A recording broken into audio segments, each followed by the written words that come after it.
Continuing our coverage on the president's newly imposed tariffs now, the largest round of tariffs since the 1930s, impacting around $1.5 trillion in imports. Canada and China have already hit back, with China targeting ag products like fruits, vegetables, and nuts. Now farmers are bracing for that impact. On this Wired Wednesday, GV Wire reporter Edward Smith joins us now to break down how retaliatory tariffs may affect California agriculture. Edward, good morning. Carl. So let's get into it. What American exports are countries saying that they'll tax? Yeah, so, kind of starting with China, they laid out a wide swath of different products that they're going to tax. That's going to range from your chicken, pork, soy products.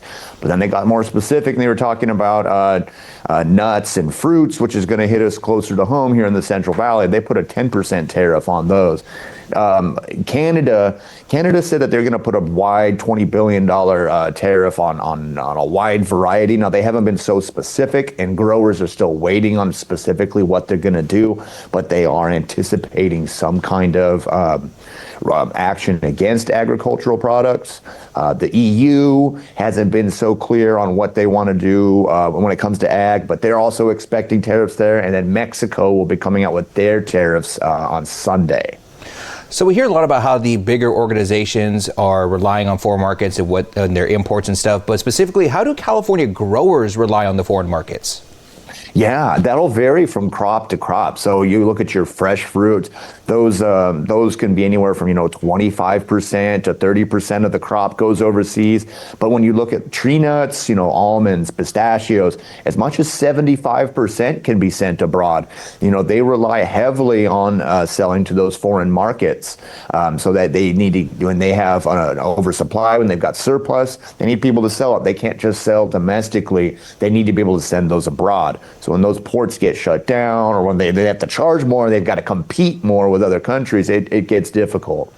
So for those who may not have known about the trade war during 2018, that was the last trade war. Do you mind kind of breaking down what happened during that time? Yeah, so a lot of similar things. Now, they weren't as targeted as they were now, but it's much larger. So we had trade wars, with India, South Korea, and that affected almost exports across the board. When you look at what happened with almonds, UC Davis did a study, and they saw that the price of almonds almost fell by about 60%. It went from $2.40 to about $1.40 after that, and it affected it really put the crunch on growers, trying to sell their goods.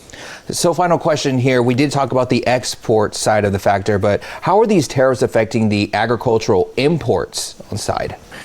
Yeah, so fertilizer is going to be a big thing. Most of our fertilizer comes from Canada. We've got our potash and we've got our nitrogen, sulfur. Those are big Canadian exports to us because they're difficult to mine. They're expensive to mine, so they've got to come down here. So, much as they did during 2018,